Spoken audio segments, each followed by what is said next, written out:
Balls in lavish halls, ladies in splendid gowns, enchanting music, champagne flowing freely. That was the aristocratic glamour of 200 to 250 years ago. Even more essential to this opulent lifestyle was, of course, the French language. It didn't matter where, Versailles, Bruges, or St. Petersburg. French was spoken not only by nobles, but by anyone who considered themselves even remotely enlightened. France was a superpower, the leading cultural hegemon of the Western world. The greatest minds of the era, Voltaire, Rousseau, Diderot, were all French.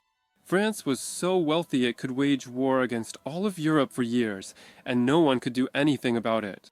The strongest army, the most efficient bureaucrats, a massive population, and one of the world's most powerful economies. All this success was made possible by one family, the Bourbons. Do you know why this dynasty is the greatest? Just look at what happened to the Habsburgs and the Romanovs. Today, you hear about them, at best, in movies or our YouTube videos. The Bourbons didn't just rule for centuries. They didn't just once subjugate dozens of countries across Europe. Even today, Bourbon heirs send Christmas greetings to millions of their real, not imaginary, subjects every year. The Bourbons continue to rule. This video is a continuation of our most popular video about the Habsburg dynasty, which introduced many of you to our channel. If you enjoyed the Habsburg video, you'll absolutely love this one. I'll tell you how the House of Bourbon was destined for a life of luxury and debauchery, how a penchant for pleasure was genetically ingrained in them, and what happens when you reject hedonism when everyone, including God, seems to be against you. We'll dive into the era of the Middle Ages, musketeers, endless Louises and Charleses, among whom you'll find it easier to navigate, and, of course, the Napoleonic Wars. We'll understand why the Bourbons changed their faith, language, and even nationality like gloves. And we'll learn how Europe's greatest dynasty lives and rules today. I'm Litvinus, and you're on a channel where interesting stories aren't just told, they're explained. Our story begins in the 15th century. Let's take a look at the state of affairs in Europe. In the West, the Spanish are driving the last Moorish Muslims off the Iberian Peninsula. In the East, Ivan III is shaking off the Tatar-Mongol yoke. On the Balkans, the Ottoman Empire is subjugating everyone and everything, while in Central Europe, it's getting crowded for the Habsburgs. They move westward into the Low Countries and Burgundy. Meanwhile, France is concluding the 100 Years' War with England, 116 years of relentless bloodshed. And yet, France emerges unscathed. In fact, it comes out as the leading power on the continent. As the saying goes, to some, war brings ruin. To others, it's a Sherman tank. Constant military practice honed France's industry. While others were still mustering feudal levies, the French were already employing a standing army, led by strong and capable kings from the Valois dynasty. By the mid-15th century, they were the political elite of France. Managing such a vast domain was no small task. The Valois relied on trusted constables, akin to marshals, and over time, this role was increasingly filled by their relatives from the House of Bourbon. To claim this was nepotism or a conflict of interest is to misunderstand the nature of 15th century governance. Back then, contractual relationships and legal rights existed. There were laws, treaties, and official alliances. But here's the problem. Any piece of paper could be torn up, any oath of loyalty revoked. Neither king nor feudal lord was immune to this. Stories of noble knights? Those are fairy tales from books like Ivanhoe. In such conditions, something was far more reliable than any contract, blood ties. You'd always trust a family member more than a complete stranger. That was the logic. Betraying kin was frowned upon, and the punishment was usually harsher. So, the Valois kings trusted their Bourbon relatives more than anyone else. In the 15th century, the Bourbons weren't minor feudal lords like the Habsburgs were before they claimed the Austrian crown. They were a noble and wealthy house. But let's dig deeper and see how they began. The Bourbon lineage can be thought of as a set of Russian nesting dolls. Here's the main branch of this story, the Bourbons, named after a region in France. The dynasty's founder was Robert of Clermont, the youngest son of King Louis IX the Saint. He earned his nickname for participating in 2 crusades to the Holy Land. He, in turn, belonged to another dynasty, the Capetians, a side branch of the much older Frankish Robertian dynasty. Confused? Let's break it down. The oldest are the Frankish Robertians. From them came the Capetians, and from the Capetians branched off the Bourbons. The Robertians, whose descendants we're exploring today, were no ordinary figures. Their heirs would rule France for nearly 1,000 years. Besides that, they managed to govern, let's count Portugal, Brazil, Spain, Austria before the Habsburgs, the Low Countries, much of Italy, Hungary, Poland, Lithuania, and even the Latin Empire. A crusader state with its capital in Constantinople. A significant portion of this legacy was brought into the Robertian family record by none other than the Bourbons. But in the early 15th century, all this was just a dream for the Bourbons. They were, for now, only second in line to the French throne, behind the ruling Valois. And here enters Charles III, not the current British king or any of the 17 other Charles IIs. We're talking about this Charles of Bourbon, a hero of the Italian Wars, a brave commander and a worthy duke. His symbol was a snow-white cloak he wore in battle. Charles was the second most powerful man in the state due to his position as constable. More importantly, he was the first of the princes of the blood. That is, if the Valois king had no male heirs, neither sons, brothers, nor anyone else, power would pass to Charles of Bourbon. His stature overshadowed even King Francis himself. Charles stood out sharply against the backdrop of a spineless, wishy-washy king whom many considered a mama's boy. This didn't sit well with many, including the king's mother. But it wasn't just about attacks on her beloved son. There were personal grievances. Once, she tried to seduce Charles of Bourbon, and he, of all things, refused her. The age difference was only 14 years, a trivial matter for the High Court. This was a tragic mistake. There's nothing more dangerous than a scorned woman. She convinced her son, Francis, that Charles was plotting to overthrow him and rule himself. Moreover, as a prince of the blood, he even had a legal claim. Francis then stripped Charles of most of his titles and the constable position. Charles didn't take the insult lying down. He defected to another Charles, the Habsburg, Emperor of the Holy Roman Empire and Spain. France was at war with them at the time. Whether you consider him a traitor is up to you. As the Emperor's viceroy, Charles faced Francis again, this time on the battlefield. There, his talent as a commander shone. He utterly defeated Francis. In the Battle of Pavia in northern Italy, one of history's greatest battles, he even took his hapless relative prisoner. The king's dear mother could do nothing to help him now. It seemed the moment had come. Charles could lock Francis in a cage and ride into Paris to be crowned. But the global political landscape was different. The Habsburg made a deal with Francis. France was humiliated, but the Valois remained on the throne. No one spoke up for Charles. He became a bargaining chip in the game of the big players. 2 years later, Charles, the would-be first Bourbon king, died in the Habsburg army during the siege of Rome, not even in honorable combat. His white cloak, as you recall, was his signature. Stylish, but ineffective. Enemies on the battlefield knew the man in the white cloak was someone important. Charles was shot with a firearm, which was gaining popularity at the time. In response to the death of their loyal ally, the Habsburgs massacred 50,000 Roman civilians without trial. But who remembers that today? Just another day. Charles of Bourbon had no children. That was it, the senior Bourbon line ended with him. But there were junior branches, or this video would end here. The baton passed to the relatively poor Bourbon-Vendôme branch. The Bourbons had to start over, but it took them just 62 years to reach the royal throne.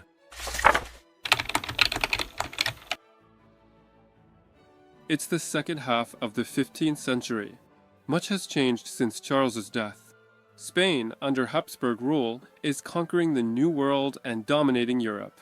Ivan IV the Terrible's Russia is expanding south and east. The Ottoman Turks still reign supreme in the Balkans, though they've now met a worthy opponent, the Habsburg Empire, which repelled the siege of Vienna and sought to reclaim Hungary. But our main setting today is France. France is in turmoil, burning with the blue flame of civil war. On one side are the Catholics, loyal to the old order and the Pope. On the other, the Protestant Calvinists, known in France as Huguenots. Catholics slaughter Huguenots, who fight back and stage massacres in return. Over 36 years of conflict, the French soil became far more fertile, soaked with the blood of up to 5 million Frenchmen.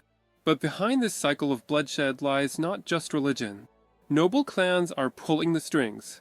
The Catholic side includes the House of Guise, a branch of the Lorraine dynasty. If you watched our Habsburg video, you'll remember them. They essentially took over the Habsburg brand after the dynasty formally ended in the 16th century. Alongside them, the Catholic cause was backed by the royal Valois, though the kings were weak, and the real power was held by the Italian Catherine de' Medici, a cunning but ruthless figure. Who was on the Protestant side? Perhaps simple folk led by preachers, as it once was in Germany? Unfortunately, those days were long gone. The Reformation was initially driven by ordinary people inspired by Protestant ideas. Then, powerful rulers and feudal lords joined in, realizing it wasn't just about religion, but also power. Thus emerged counts and dukes supporting the Protestants, including our Bourbons. To say the Bourbons were devout Protestants to their core would be inaccurate. They approached religion pragmatically. When it suited them, they declared themselves Reformation supporters. When the political landscape shifted, so did their faith. Call it flip-flopping or opportunism, your choice. This earned them little respect from either side. For Catholics, the ambitious Bourbons were a thorn in their side. For Huguenots, even such a fickle ally was worth its weight in gold. In this family grew a boy named Henri, not to be confused with Thierry Henry. His father was a typical Bourbon, changing confessions like gloves, while his mother was a devout Huguenot who tried to raise Henry in her faith, with limited success. At age 8, his father, who didn't much care for his mother, took Henry to Paris to grow up among the high society, which was entirely Catholic. From childhood, Henry mastered the art of compromise, navigating between his father's wealthy Catholic circle and his mother's Huguenots. This skill would prove invaluable. In 1572, Henry ended a decade-long civil war in one fell swoop. Though formerly a Protestant, he married the sister of the French king from the Valois dynasty, Margaret. They were relatives, but there was no incest or inbreeding here. Their lines had diverged long ago. On August 18th, 1572, Henry and Margaret were wed in Paris, on the steps of Notre Dame Cathedral. Why outside the church? Because of the religious drama, the cathedral was Catholic. Representatives of both warring sides, Catholics and Huguenots, attended the celebration, and everyone rejoiced. Oddly, Henry's mother died shortly after arriving in Paris, but no one paid much attention to it at the time. It seemed the religious war was over. On the 6th day of festivities, the eve of St. Bartholomew's Day, everyone went home. Then, in the night, bells began to ring. Catholics burst into Huguenot homes, slaughtering them on the spot, elders, women, children. The St. Bartholomew's Night Massacre was orchestrated by Catherine de' Medici and the Catholic House of Guise to eliminate the Protestant leadership. They succeeded. In Paris alone, 3,000 were killed in one night. The violence spread across France, claiming 30,000 more lives. Some 200,000 Protestants fled the country, out of a population of roughly 20 million.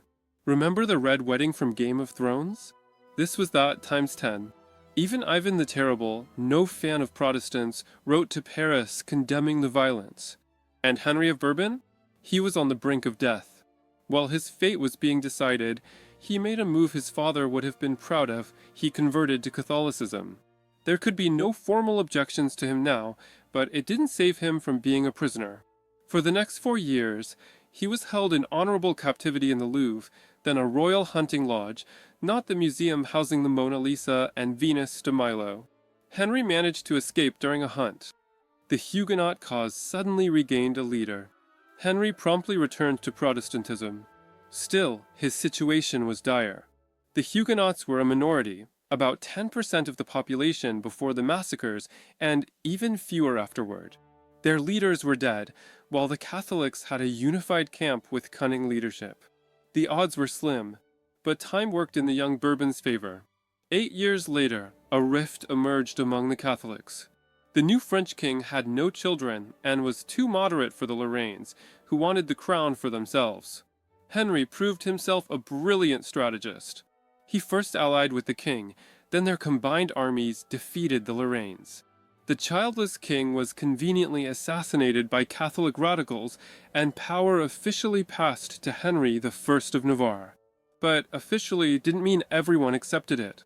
Henry was a Protestant Huguenot in a predominantly Catholic country, and he was despised. Here's the surprising part. Henry converted to Catholicism again, famously saying, "Paris is worth a Massachusetts." Political power trumped all. The same people who slaughtered his supporters in 1572 now welcomed their new Catholic king. No remnants of the Catholic faction could stop him. After 62 years, the Bourbons took the throne from the extinct Valois. Paris was indeed worth a Massachusetts. Henry proved to be an excellent ruler. First, he established religious peace between Catholics and Protestants.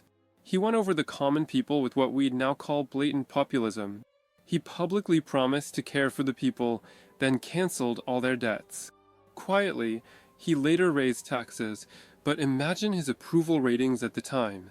To this day, a popular French song celebrates Good King Henry, even serving as a de facto anthem under later Bourbons. Its lyrics go, "Long live Henry IV, long live this great king, this devil of a man with 3 talents, drinking, fighting, and being a great lover." We've covered the fighting, but not the rest yet. Let's talk about the drinking. Henry was an incredible hedonist, a man for whom life's pleasure was its true meaning. This trait he passed down to all future Bourbons. The king loved gambling, theater, hunting, and wine in a world where the church scrutinized every move. But he loved food even more. Here's a fact. Henry ate oysters whole, shells and all, swallowing them down. By age 40, he had serious stomach issues. Yet, despite the horrors he endured, not the oysters, his mental health remained robust. Henry was, for a long time, the only mentally stable Bourbon king, and you'll soon see why that matters. That leaves his reputation as a lover. Here's a story that could have cost him his life. As you recall, Henry married during that red wedding, but he didn't love his wife, and the feeling was mutual. As soon as he became king, he divorced her. His new wife was Maria de' Medici. Apparently, he learned nothing from past lessons. Marriage aside, mistresses were still in play. The main one was Henriette d'Entraigues, an incredibly greedy woman. For her first night with the king, she demanded 100,000 francs, then she got pregnant. Henry was trapped. Henriette upped the stakes, issuing an ultimatum, her or Queen Maria. Henry's patience saved him. Henriette gave birth to a stillborn daughter, and the crisis resolved itself. No time for empathy or supporting a partner who lost a child. If you can't bear a healthy heir, you lose influence. Such were the brutal times. But Henry didn't end the affair. Henriette kept securing titles and estates for herself and her family. Henry became a compliant sugar daddy, easily manipulated. Things got so bad that Maria de' Medici decided to personally choose a proper mistress for her husband, who had become spineless. That choice was Marguerite de Montmorency, a 14-year-old girl. Henry was 55, a 41-year age gap.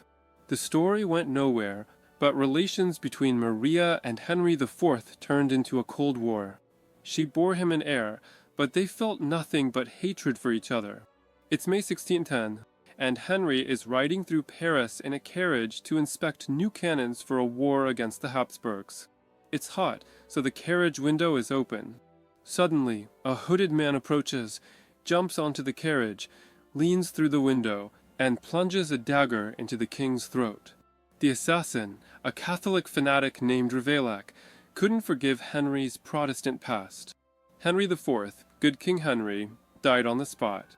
Many immediately suspected his wife, Maria de' Medici, but no direct evidence was found. Whether the killer was a lone fanatic or part of a larger conspiracy remains unknown. Henry was a strong king, spiritually, physically, intellectually. He skillfully balanced pleasure with service to his country. The Bourbons who followed managed this far less effectively.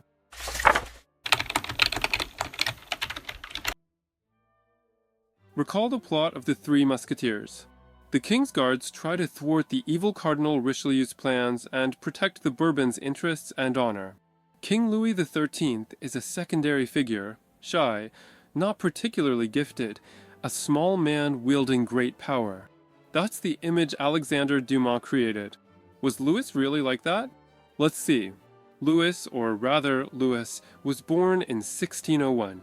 Relations between his mother, Maria de' Medici, and King Henry were already terrible. We have a child left to himself while his parents bickered endlessly. Things got worse when Henry was killed.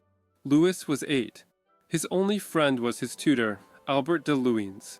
Instead of teaching him sciences, Luynes entertained him with dog training, various distractions, and, above all, hunting. This hobby stayed with Louis for life. You'd expect a hunting enthusiast to be jovial and sociable. Royal hunts were essentially social outings.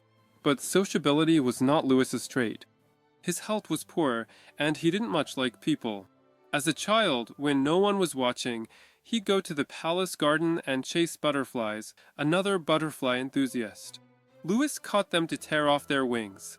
He did the same with birds, breaking their wings if gifted one. Once, Henry caught his son at this and punished him for cruelty. It didn't help. As history would show, insects weren't enough for Louis. He'd need people. Let's unpack how Louis even got the crown, as it didn't just pass to him by inheritance. After his father's death, power fell to his mother, Maria de' Medici, and her favorite, Marshal d'Ancre, an Italian. She had no intention of handing power to her son. Even after Louis was declared of age at 13, the Italians retained control. Then Louis did something that doesn't fit the image of a weak king.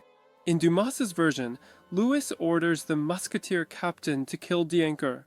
The captain meets the favorite in a Louvre corridor and shoots him point blank, a brazen, shameless murder. Louis rejoiced and exiled Maria de' Medici to keep her out of governance. She had no choice but to comply. The problem was, 17-year-old Louis was utterly incapable of ruling. Lacking education, he quickly grew bored of it all. Delegation was no issue for him.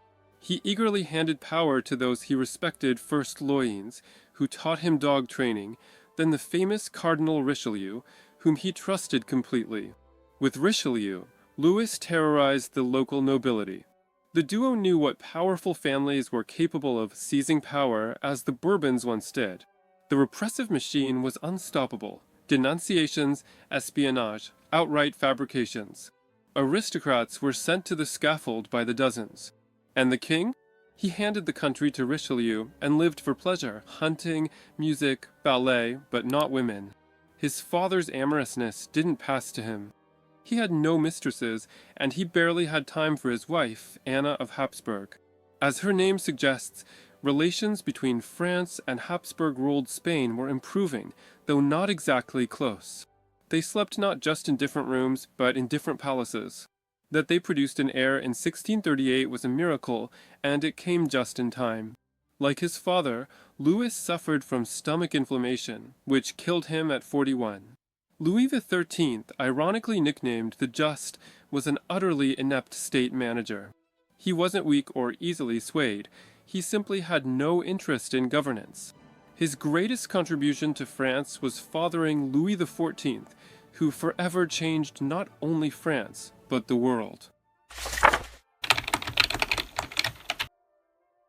The state is me, a semi-mythical phrase attributed to Louis XIV. Whether he said it isn't crucial. What matters is that he lived and ruled by this principle for 72 years. Anna of Habsburg gave birth to him late for the time, at nearly 37. You'd think she'd dote on her first son, but he was left to servants. She soon had a new focus, fighting for power. When Louis was 4, Louis XIII died. Sound familiar? Here's a telling moment. Louis XIII, remembering his own childhood, tried to thwart his wife by excluding her from the regency over their young son in his will. Did it work? Of course not. Anna annulled the will and appointed her lover, Cardinal Mazarin, as first minister. Ironically, Louis XIV's childhood mirrored his father's. While his mother played political games, he was neglected. This made Louis capricious and self-centered, believing himself the world's core. Meanwhile, France faced other issues, political squabbles, the 30 Years' War, heavy taxes. This fueled the opposition's influence. Across the Channel, Britain was in the midst of a revolution. While Paris saw armed clashes between absolutism supporters and opponents, Britain's King Charles I sat in a dungeon, executed a year later. Louis XIV faced a real chance of sharing his fate. This period in French history is called the Fronde. But France wasn't Britain. The rebellion was quickly suppressed, relatively gently, no mass executions. France reaffirmed its absolutist nature. Louis XIV, having witnessed the Fronde's horrors, grew up. When Mazarin, his mother's lover and first minister, died peacefully in his bed, the 24-year-old monarch shocked the government the next day by declaring he'd take all power himself. France hadn't seen this in half a century, since Henry IV, Louis's grandfather. At his age today, people are just finishing graduate school.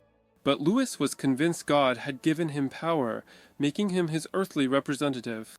Any disobedience was an affront to divine will, and only God, he believed, could judge kings. The narcissism of a neglected child bloomed vividly. Any rebellion, disobedience, or doubt was sinful to him. The Fronde's chaos made him see himself as France's protector. In a way, he was. Including Anna's regency, he ruled for 72 years, the longest reign in history, with 54 years of personal rule. He worked 8 hours daily, micromanaging every aspect of the state. Louis had a unique talent for choosing the right people. One ally was Jean-Baptiste Colbert, a merchant's son, not a noble or prince of the blood, a precedent. Aristocrats saw non-nobles as inferior, regardless of position. Yet Colbert, essentially the economy minister, introduced innovations and developed industry. Most importantly, he forced nobles to respect him. Nobles were largely exempt from taxes, but Colbert used tax records to confront them, pay your debts or lose your head. He lowered taxes for the poor, a populist move, effective for maintaining power if you could control the nobility. And he could. Still, the king made all decisions.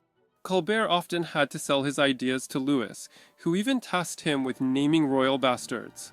But Colbert's legacy lies elsewhere. He fought Dutch trade dominance, a nation of 1.5 million outpacing Europe in finance and controlling the spice trade. Colbert built a strong navy and ensured high-quality goods, saving France's economy. It needed saving. Wars drained the treasury. Louis, the Sun King, spent nearly 30 years fighting neighbors. His slow, aggressive expansion alarmed them, and his brutality, burning 50 enemy homes for one of his, didn't help. Colbert's economic expansion also worried rivals. In 1672, the Dutch War began. The Netherlands, a Protestant, Republican confederation, was an outlier among absolutist monarchies. It harbored French political exiles who mocked Louis with caricatures and pamphlets. He couldn't tolerate it. Invading the Netherlands wasn't easy, though. Louis didn't secure a clear victory, and neighbors fearing France's rise joined the conflict. After 6 years of heavy losses, only minor concessions were gained. Louis was satisfied, but there was more. As we discussed in the Habsburg video, inbreeding left their last king, Charles II, riddled with diseases and heirless. Enter the Bourbons. At 63, Louis pursued his lifelong dream, claiming Spain. Intermarriages with Habsburgs gave him and his children a claim. In 1701, the War of the Spanish Succession began, a curse for France. Louis underestimated his enemies. Neighbors, fearing a French superpower, backed the Netherlands. Soon, nearly all of Western and Central Europe fought France. Let's put this in perspective. 300 years ago, if you said France was merely a top 3 EU power, no one would believe you. In 1700, of Europe's 110 million people, 22 million, nearly a quarter, lived in France. Russia had 15 million, Habsburg Austria just 5 million. France was the China of Europe, capable of fighting all others. Yet, trouble brewed at home. General Frost became Louis's enemy. As we discussed in our Little Ice Age video, the winters of 1708 to 1709 were brutally cold, with Paris temperatures dropping to -15 degrees Celsius. Up to 600,000 French died, including 30,000 near Paris. Crop failures sparked another rebellion. Versailles, Louis's symbol of grandeur, was besieged by beggars. His gold tableware was reportedly melted down. For those watching with kids, consider sending them away now. Things were so dire that Louis's favorite had to eat black bread instead of white. God's jests with his earthly representative didn't end there. Louis's heirs began dying, first his heir, another Louis, then his second son, the Duke of Burgundy, and his wife. Their young son, the Duke of Brittany, who was to inherit, also died. Letters from the late Duchess of Burgundy revealed she leaked French secrets to enemies. Betrayal festered even within the Bourbons. In 1714, Louis's second grandson, the Duke of Berry, died. The throne passed to the Duke of Anjou, who survived smallpox by a miracle and became king after Louis. The war? France outlasted its enemies, but had to compromise. The Bourbons took Spain's throne, but the new Spanish king couldn't inherit France's. Spanish Bourbons still rule today, with interruptions. After these deaths, Louis declined. He grew melancholic, ignored etiquette, dined, and received visitors in bed. His cantankerous nature persisted. As he died of gangrene, he told his favorite to hurry after him to the afterlife. The Sun King died on September 1st, 1715, leaving behind the pomp of absolutism, memories of past victories, and a France exhausted by endless wars.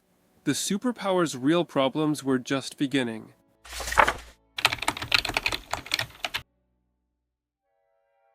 During Louis XIV's reign, it wasn't just cannons roaring. He realized an army alone wasn't enough for greatness. He invested heavily in what we'd now call soft power.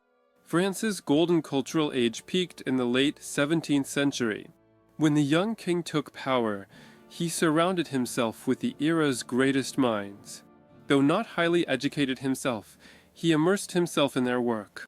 Take Molière. Versailles took nearly half a century to build, costing 26 million livres, about 179 million modern dollars, enough for an airport. Louis wouldn't settle for less. The prolonged construction employed generations of artists from the Royal Academy of Painting and Sculpture, whose style bore Louis's name. He imposed his vision of beauty on painters, sculptors, and furniture makers. Nearly 300 portraits of him were painted, making illustrations for this chapter easy to find. After the Fronde, the aristocracy was politically crushed but retained noble status. Louis, haunted by childhood fears of rebellion, wasn't satisfied. Like a modern-day Machiavelli, he weakened the elite through gambling. God's viceroy was no angel. He once lost 600,000 livres, $4.1 million, in 6 months. Like Catherine II, who loved cards, Louis often won, including against his courtiers, who had no choice but to play or face his wrath. This drained the wealthiest class. With women, things were lively too. Louis was drawn to them from youth. His wife had to tolerate it.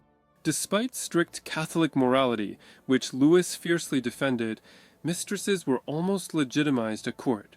His first affair was with Louise de la Vallière, a lady-in-waiting. She reportedly won him by saying she regretted he was king. In 5 years, she bore him at least 5 bastards. In 1666, after his mother's death, Louis publicly acknowledged his affair with Louise, recognized 2 children, and made her a duchess. Like a gambler, he raised the stakes, falling for the notorious Madame de Montespan, who used his favor to settle her husband's debts. Her family received 800,000 livres, $5.5 million. Her jealous husband, who caused a scene in court, was imprisoned and exiled. Montespan bore Louis 7 children, but here's a twist straight out of a soap opera. Since Montespan was married, Louis couldn't acknowledge her children, so Louise was forced to act as their mother, living next to Montespan and serving as godmother to one of their daughters. Exhausted by the humiliation, Louise entered a convent. Louis's lust didn't stop. He took an interest in Madame d'Aubagne, the nanny of his children with Montespan. After Queen Maria Therese's death in 1683, she nearly became queen. She was with him until his death, and he told her to follow him to the afterlife. Beneath the glamour of Versailles, the pomp and wealth hid problems the public wasn't meant to see. Gambling addiction, rampant narcissism, family debauchery, and hedonism that harmed everything else. Louis's egoism turned sadistic when he tormented those who loved him. He remained loyal only to his ego, even on his deathbed. Louis XIV, however great, undermined France's foundations. Future Bourbons would grapple with his legacy for decades, and some paid with their heads. After the power-hungry Louis's death, things only worsened. Louis XV, the Beloved, took the worst traits of the Sun King. His knack for ruling vanished, but his love for women and wars remained. Without governance skills, this mix failed. Nothing reflects Louis XV's principles better than his favorite, Madame de Pompadour's, phrase, "After me, the deluge." He didn't care about the mess his descendants would face, it wasn't his problem. They fell to his grandson. Among Bourbons, Louis XV was a black sheep, as Rainbow sang. For starters, he was lucky with his parents, who loved each other, a rarity for the dynasty. His father didn't squander money on balls, preferring music and books. The boy grew up in a normal family, which sounds abnormal for Bourbons. He received a solid education, 7 hours daily of Latin, history, and math. His father, who never became king, diligently checked his homework, not chasing mistresses. Can you imagine how much they cared? But health wasn't on his side. Even by Bourbon standards, his stomach issues were severe. The Habsburgs had their jaw, the Bourbons their digestive tract. Louis grew up frail and sickly, with as much charisma as health. His nasal voice annoyed the court. A classic overstudied, overburdened child, but with one key difference. After his father's death in 1765, when Catherine ruled Russia, he became heir, and 9 years later, king. Here's the interesting part. He avoided high society, preferring common folk. He loved manual work, crafting wood or metal. Louis, or Louis XVI, spent hours happily chatting with workers in the garden, not courtiers at balls. His chambers were filled with canal and port blueprints he designed with engineers, maps, globuses, a woodworking lathe, a library, and a workshop with a forge and 2 anvils. Despite poor health, hard work made him stronger than those born robust. His parents' nurturing paid off. He had a phenomenal memory, recalling nearly everything he heard. Once, he spotted an item in a purchase report from a year prior, stunning everyone. With women, he was also un-Bourbon-like. He was interested in them, but was content with one, his wife, Austrian Princess Marie Antoinette. They were fire and ice. She loved balls and theater, ensuring everyone knew who ruled the room, while he hated it but endured for her. While she slept until 1 p.m. after parties, he rose at 6 a.m., drank lemon juice with bread, and headed to nature. Though he improved his health, the French found him odd. He barely drank wine, preferring water. This contrast fueled rumors. Kind souls called him impotent. Others claimed Marie Antoinette slept around. Contemporaries despised Louis for the traits mentioned above. France, used to debauched, partying kings, couldn't understand this monarch who didn't cheat on his wife. A freak. His austerity backfired. The treasury was empty, but he refused to raise taxes on peasants and townsfolk. Instead, he slashed court expenses, alienating the nobility. Marie Antoinette suffered too. A 1776 bread price spike turned Paris's poor, whom Louis once charmed, against him. Attempt 2 to fix finances. Swiss banker Necker became finance minister. He avoided past mistakes, taking massive loans. France's debt soared, with taxes barely covering interest. Surprisingly, it worked, things stabilized, and Necker was beloved. But heat, too, cut court expenses, and Louis, yielding to his wife, fired him. Here lies Louis's main weakness as a ruler, his soft nature. Past Bourbons charged forward like armored trains, ignoring public opinion. Louis XVI was too swayed by others, leading to his tragic fate. On May 4th, 1789, the Estates General convened for the first time since the 15th century a supreme advisory body. It was pointless while Louis XIV believed they were the state. But new taxes required its approval to avoid being labeled a tyrant. The Estates General had three estates: clergy, who pray, nobles, who fight, and the third estate, who pay taxes, wealthy townsfolk, and lesser nobles. Tax discussions didn't happen, estates clashed over voting. The third estate, the majority, wanted individual votes, as they outnumbered others. The king and other estates insisted on one vote per estate, believing themselves superior. The third estate, paying the most, but with the least rights, began writing laws independently, sparking the revolution. Louis could have stopped the slide into anarchy by dissolving the third estate, but didn't. When he acted, it was too late. On July 14th, Paris crowds stormed the Bastille, a symbol of absolutism. A key point: many think Louis vanished after this, reappearing only when caught fleeing or executed. But he nearly allied with the Revolution. On July 17th, he went to Paris's City Hall and donned the tricolor cockade, a revolutionary symbol. He tried to blend into the chaos, but looked out of place. In any crisis, he and the Bourbons were blamed. On October 6th, a mob marched from Paris to Versailles. Some broke into the palace, trying to seize the queen. Several died in the melee, prompting Louis to consider escape. Let's clarify: the Bastille's fall, Versailles storming, and street violence didn't negate the need for governance. Early in the revolution, Louis retained constitutional executive power and veto rights, which he used. For example, revolutionaries decreed that priests not swearing allegiance to the revolution be exiled. Louis vetoed it. An armed Paris mob surrounded his palace, some bursting into his hall, threatening and insulting him to lift the veto. He firmly said, "Friends, vetoing a law is my constitutional right." More telling was another moment. Given a glass of wine, he stood and loudly said, "I drink to the people of Paris." A simple political trick, it bought time, easing tensions briefly. By early August, plans were made to arrest him and his family. Paris's mayor demanded the Legislative Assembly depose Louis. He tried to flee but was caught. His power was stripped, and preparations for a trial began. He was no longer Louis XVI Bourbon, but Citizen Louis Capet, named after the Capetian dynasty we mentioned earlier. Even then, he showed resolve, calmly accepting his fate. On January 21st, 1793, he was brought to the scaffold. Facing the crowd, he said firmly, "I die innocent of all crimes I'm accused of, and pray God forgives my enemies." The crowd didn't care. A minute later, the guillotine severed his head. When shown to the crowd, the square erupted. Long live the nation. Long live the Republic. Thus ended Louis XVI's life. Soon, Marie Antoinette was executed, accused, among other things, of incest with her son, based on them occasionally sharing a bed. Think the Bourbons' suffering ended there? Their son remained. His death was slow and agonizing. 7-year-old Louis was imprisoned, raised by a radical Republican shoemaker, Simon.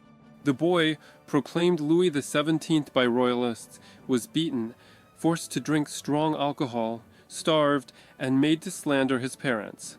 Simon bragged about bringing prostitutes to corrupt the wolf cub. The 10-year-old died of tuberculosis in his cell. His father's story is remarkable, a Bourbon king without debauchery, narcissism, or hedonism. And where did it lead him? When the Bourbons returned to power, they'd remember this. The Bourbons didn't die out, despite the revolution. After Louis XVI's execution, his brother, another Louis, 18, claimed the title of king. Why so many Louis? The Sun King, Louis XIV, made the name a brand, starting a trend of naming eldest sons, and sometimes all sons, Louis. There was another Bourbon, Louis Stanislaus, named after his Polish great-grandfather. He was a typical Bourbon: wine, women, balls. It seemed he'd never ascend the throne, as Louis XVIII had children, and politics didn't interest him. But the revolution changed everything. Unlike his brother, Louis Stanislaus escaped France, living in Italy, Germany, Poland, and finally Britain, where revolutionaries couldn't reach him.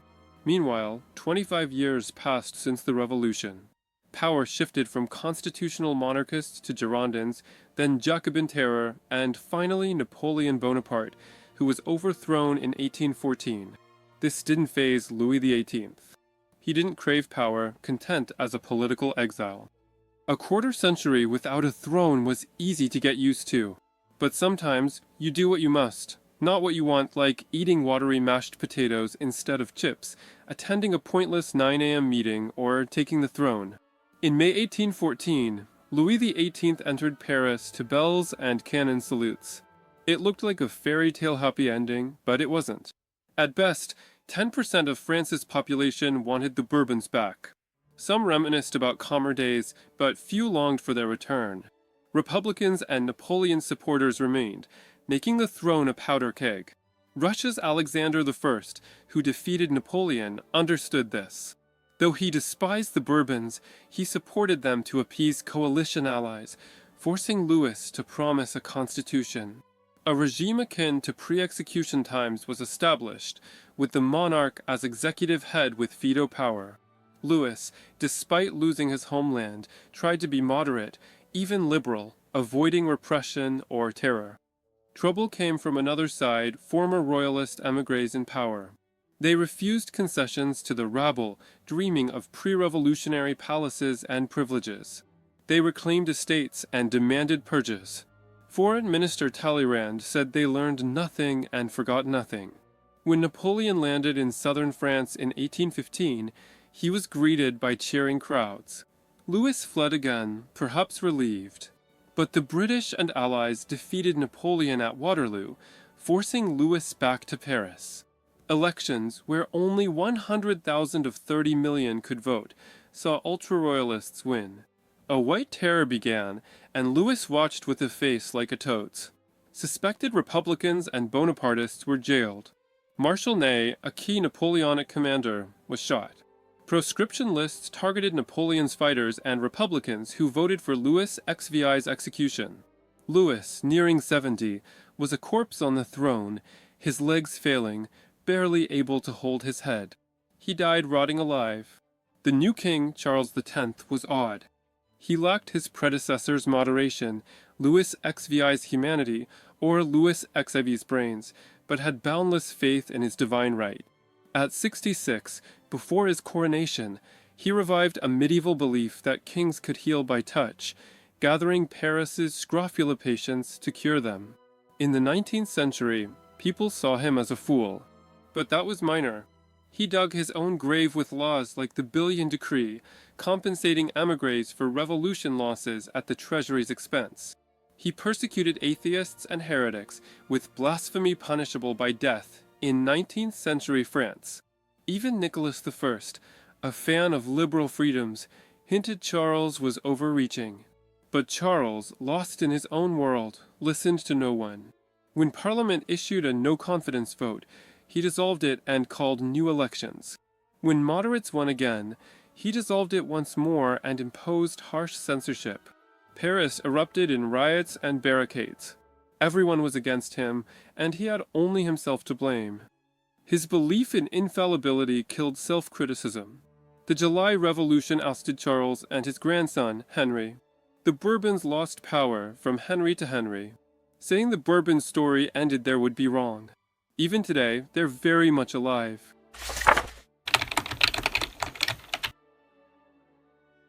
Charles X and Henry were ousted in the 19th century.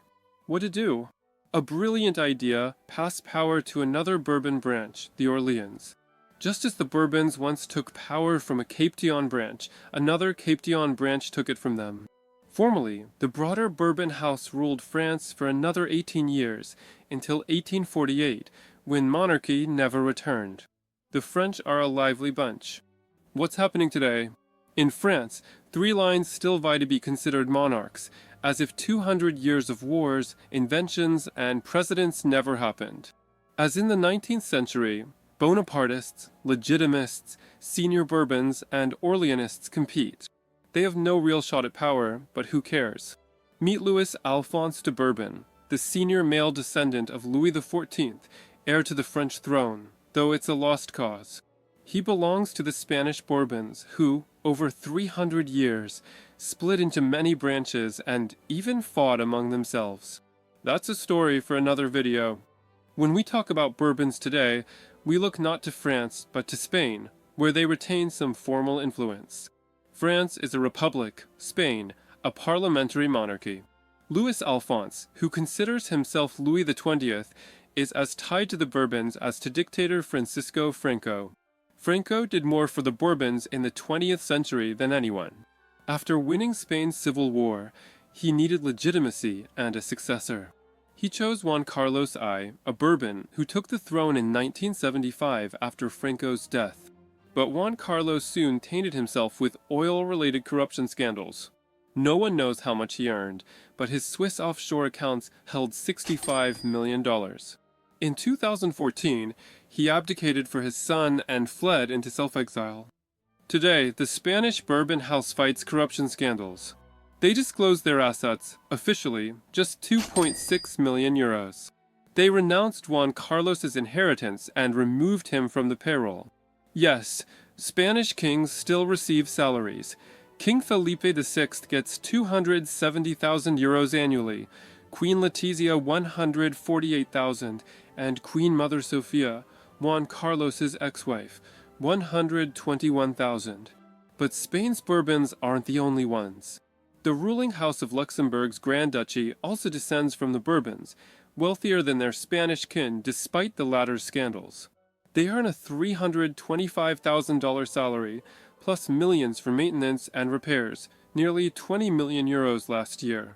They also received donations from subjects, over 500,000 euros for Grand Duke Henri in 2022, and 217,000 for his heir, Guillaume. Their total wealth nears $4 billion. The Bourbons no longer rule like Louis XIV, but they achieved what the Habsburgs, Romanovs, and others couldn't. They survived, retained status, and amassed wealth. Most of their palaces are museums, but walking through Versailles' Hall of Mirrors, even these modern Bourbons know who the real masters are. If you enjoyed this video to the end, subscribe, like, and share it with friends interested in historic dynasties. A new video is coming soon. Bye.